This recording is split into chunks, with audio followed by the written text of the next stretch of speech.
Hey mama, have you ever laughed a little too hard, sneezed unexpectedly, or had like a million sneezes back to back, or jumped into a workout only to feel that dreaded little leak? You're like, oh shit, did it happen again? Do I need to change my underwear again? What the hell? You're not alone. But let's get one thing straight. Just because it is common to have incontinence postpartum does not mean it is normal. It does not mean it is normal, even though it is common. And it definitely doesn't mean you have to live with it. I remember feeling so strong and in control postpartum until one workout changed everything. I was crushing my training, healing my core, and then jump ropes happened. Within seconds, I felt it, that frustrating, unexpected leak. I stopped, I refocused, I tried again, and still it kept happening. And I was pissed. I was frustrated, beyond frustrated. But here's the thing. Leaking isn't a life sentence. Having incontinence isn't a life sentence. It doesn't mean, oh, you're screwed. And today I'm giving you the exact strategies to take back control. We're diving into why postpartum leaking happens, what makes it worse, and most importantly, how to fix it with simple, effective strategies, things that you can start doing today. If you're ready to stop peeing yourself when you laugh, sneeze, or work out, stick with me. Listen to this episode because it is for you. And mama, if you want hands-on guidance, my Restore Your Core Bootcamp is happening soon. It's a free 45-minute session where I will walk you through exactly how to rebuild your strength postpartum. All right, let's dive in. Feeling exhausted, overwhelmed, and like you've lost yourself in the postpartum chaos, struggling to rebuild your strength, heal your core, and feel confident in your body again? Hey mama, I'm Val, a functional sports dietitian, postpartum fitness coach, and a mama who understands exactly what you're going through. Welcome to the Strong and Nourished Mama podcast, where I help busy moms like you regain your energy, rebuild strength, and feel amazing through simple, science-backed nutrition and fitness strategies. If you're ready to go from depleted to strong, nourished, and unstoppable, you're in the right place. Before we dive into this juicy episode, I have something just for you, mama. If you've been dealing with leaking when you laugh, sneeze, or work out, and you are tired of feeling frustrated and embarrassed, it's time to take action. That's why I'm inviting you to join my Restore Your Core Bootcamp. In just 45 minutes, I will teach you exactly why this is happening and how to start healing your core and pelvic floor the right way. No more guessing, no more sitting on the sidelines, just real practical steps to help you feel strong and confident again. And the best part, it's completely free. If you can't make it live, I will be sending you the recording as well as the resources if you sign up. So be sure to go to wellnessbyval.com/bootcamp to save your spot now. Don't wait. Your body deserves this. My healing process postpartum was going smoothly within the first year. I was following up with my pelvic floor physical therapist. I was doing all the exercises that I teach my clients, some things that I'm going to be teaching you in the free bootcamp, and I was seeing great progress. I was healing my diastasis recti. That app separation was coming together great. I was staying consistent with my workout routines and my nutrition without being overly rigid and super strict. I was still enjoying fun foods and just living life. I was getting stronger and I was feeling great.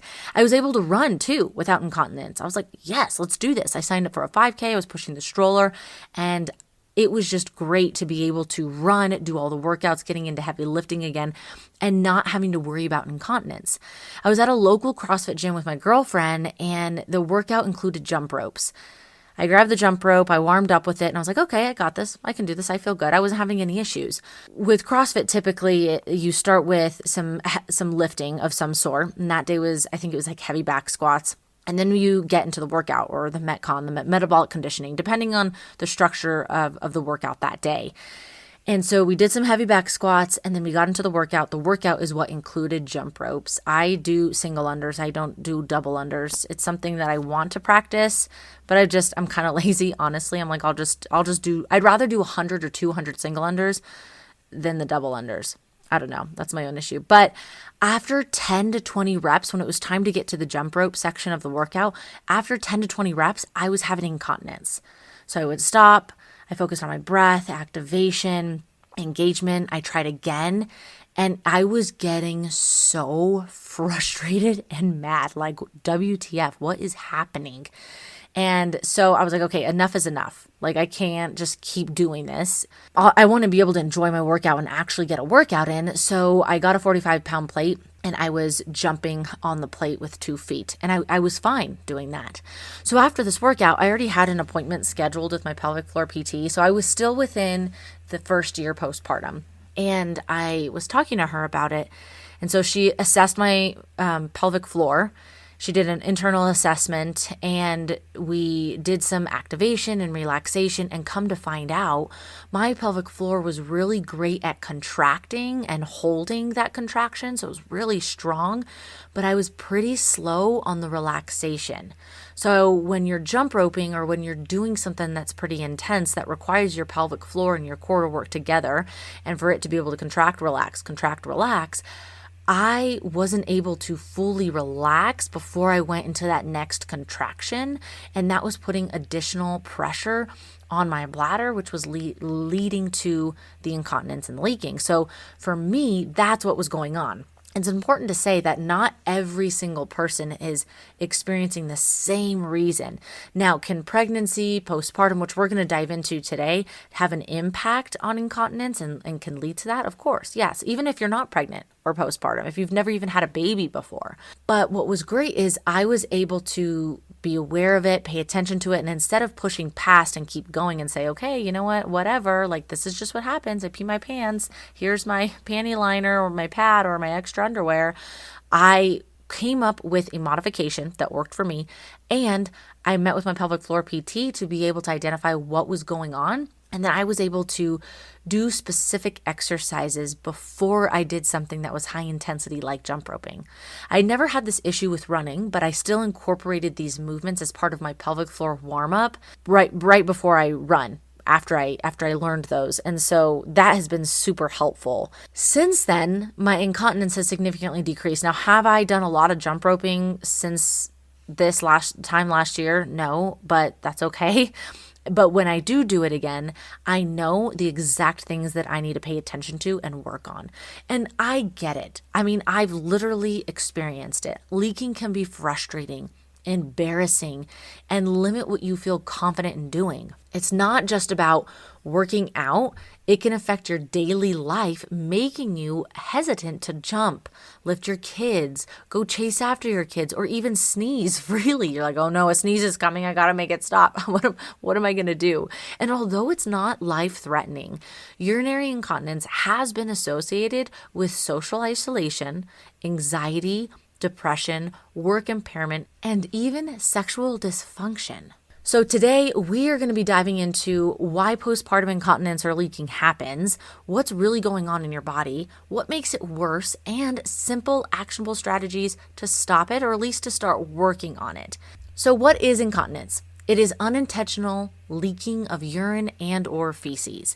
It's very common when you're pregnant and or postpartum, and this is due to the increased stress on the core and the pelvic floor, because when you're growing a baby, you have increased pressure and increased stress on the core and the pelvic floor, like we have talked about with diastasis recti, but this can happen to anyone.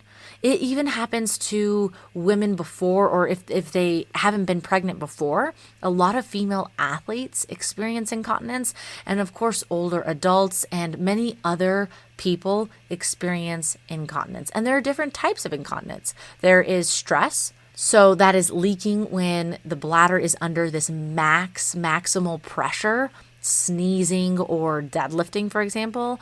You have urged incontinence, that sudden or strong urge to pee, like I gotta go now. A mixed, it's a combination of the two. Overflow, where the bladder doesn't completely empty. And then fecal, well, that's just your stool is coming out, right, instead of urine. Let's focus on stress incontinence. Female stress incontinence is a common diagnosis, and it's occurring in between 26 and 49% of women. So despite its prevalence and its impact on the quality of life, many women don't pursue evaluation. They may just live with it. And a lot of it is because it's still taboo. Like, oh my gosh, I can't tell people. that I'm peeing my pants. And it can be secondary. It could be because of that embarrassment, misconception of the normal part of aging or what's normal after you have a baby. Like, you had a baby, you had 5 babies, it's okay. Like, if someone tells you that, no, stop. Just because it's common and something that that person or many other women experience does not make it normal. It also can be because of a lack of knowledge about the available treatments or fear of interventions. The prevalence of female urinary incontinence is expected to increase 55% from its level in 2010 to 2050. So about 18 million women will be impacted. So again, stress incontinence is leaking urine when pressure is placed on the bladder. Sneezing, coughing, laughing, jumping, running, lifting, all of those things. There's this increase in intra-abdominal pressure. We're not able to control it adequately, or the core of the pelvic floor may not be working together great. Whatever is going on, that leads to incontinence. You're leaking or peeing a little bit. This results from an inability of the urethra to provide adequate resistance to the flow of urine with increased abdominal pressures. And it can be due to weak, uncoordinated, or overly tight pelvic floor muscles that can't properly support the bladder. So this is why pelvic floor physical therapy is great. I went to pelvic floor physical therapy before I got pregnant. I was really interested in it, and I knew, I was like, hey, I'm going to start trying. I want to get pregnant. And she told me, your pelvic floor is insanely tight. She didn't say it like that. That's just how I'm like, yeah, I know, I get it. And I started paying attention to my activities of daily living, how I was holding tension and breathing. And I was holding all of my tension in my pelvic floor. Like, people just like hold it in their shoulders or they clench their jaw. Like, yeah, I was just like kegling 24/7. My pelvic floor is strong. It's great, but it is overly tight. So for it to be able to relax is really hard. So that's why it really, really made sense when I went postpartum, when I was having the incontinence due to the jump roping, when I couldn't contract, relax at the pace that I was asking my body to with the jump rope, that speed, that's what led to the incontinence. So it's really, really great to get that pelvic floor physical therapy in to get assessed. I highly, highly recommend working with a pelvic floor physical therapist and then a trained pregnancy and postpartum fitness coach like myself. Research has shown that the application of pelvic floor physical therapy in early stage of pregnancy has positive effects on incontinence capacity after delivery. This is because you're actually working with your core, your pelvic floor, and strengthening, relaxing. And that's really great during pregnancy because you're going to have this increased pressure, intra-abdominal pressure, as baby grows. So what happens during pregnancy and birth? Pregnancy stretches and weakens the pelvic floor muscles due to support of the baby's weight. Your abs are separating. We've talked about this in previous episode. And vaginal birth can cause trauma to the muscles, nerves, and tissues, and so can C-sections. Just because you have a C-section doesn't mean that your core and your pelvic floor are not impacted, because they are. You were pregnant. You were holding your baby during that time. Just because you didn't have a vaginal birth doesn't mean pelvic floor physical therapy goes out the window, or these core and these pelvic floor exercises and focusing on breathing and all of the things that we've been talking about doesn't matter. So that's just something to understand. Whether you've had a vaginal birth or a C-section, this is still going to be really important, and it can still impact incontinence. So we have to make sure we focus on core and pelvic floor connection. The pelvic floor and the deep core muscles, like we've talked about, so your diaphragmatic breathing, that belly breathing, and your stability breathing, as well as connecting that transverse abdominis, everything works together. And it also works with your diaphragm. So every breath that you're taking, every contraction, relaxation, it's all working together. So if one is weak or if one is not functioning well, it is going to affect the other. What makes this worse? High impact exercises done too soon. So you have your baby, you started healing, you're ready to go back to running or jump roping, box jumps at CrossFit or whatever that you're doing. So you go in too quickly and you start to see that incontinence or maybe other symptoms start to appear. So it could be running, jumping, heavy lifting before rebuilding those core pelvic floor strength basics that I'm going to be teaching you in the boot camp. Holding your breath can make it worse. So incorrect breathing techniques and mechanics. So many women hold their breath when lifting or sneezing or even standing up, and this creates too much pressure on the pelvic floor. We have to be able to learn to breathe, belly breathe, diaphragmatic breathing, and then we have to be able to control our breath and that stability breath to be able to activate the muscles and to be able to do the work that we need to do. A weak or overly tight pelvic floor can contribute. So a weak pelvic floor, you're going to have lack of support, which is going to cause leaks because the muscles are weak. They're not able to hold everything where it needs to be. A tight pelvic floor, the muscles stay clenched. They don't work properly when needed. So when we don't get that full relaxation for us to be able to get that contraction again. They're just too tight. They need to chill out a little bit. And you can tell the difference between the two when you start to pay attention to this. So if you struggle to relax or you feel tension all the time, your pelvic floor might be too tight. This is actually very common in women athletes and those who are working out regularly. If you feel no engagement or strength, your pelvic floor may be too weak, and you can have a combination, right? Especially postpartum, right after you have your baby, we're going to be weak. So we have to start working on engaging and strengthening, but we also have to make sure we focus on the relaxation part of it. And then poor posture and core engagement. Sitting or standing with poor posture can put extra pressure on the bladder. Maybe you have overcontraction of the glutes, or depending on your pelvic tilt, if you're just hanging out on the spine, and then experiencing the incontinence at a bottom of a squat or mid pull of a deadlift, the posture and the core engagement is going to affect those movements. Let's talk about ways that we can actually fix this.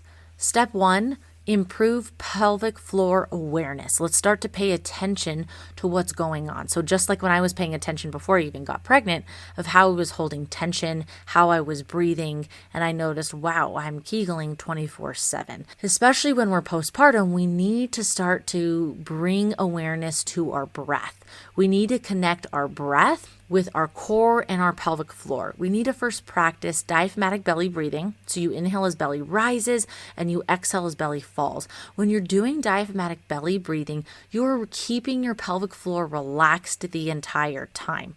Now, when you start to activate that transverse abdominis, that's where on our exhale of that breathing, we're going to actually engage the core and the pelvic floor. It's going to be like a slight elevator is pulling up the pelvic floor, or it's like you're picking up a blueberry with your vagina, no clenching. So it's not like this overly dramatic clench or engagement. This is something that I teach my clients. This is something that I'm going to be going into more detail in the boot camp. So we have to learn to be able to connect the breath and the core of the pelvic floor.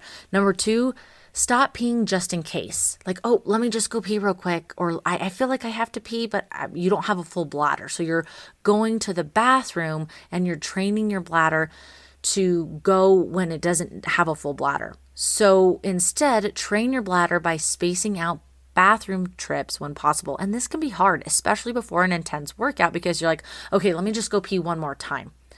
And if there's like not a lot of urine that comes out, then that's telling you it's a just in case. And that is training your bladder to signal urgency when it's not actually full. This takes practice, this takes patience. But of course, if you're going and you are actually emptying a full bladder, then that's a different story. So we got to stop peeing just in case. Step 3, train the right way. Adjust your breathing and your bracing.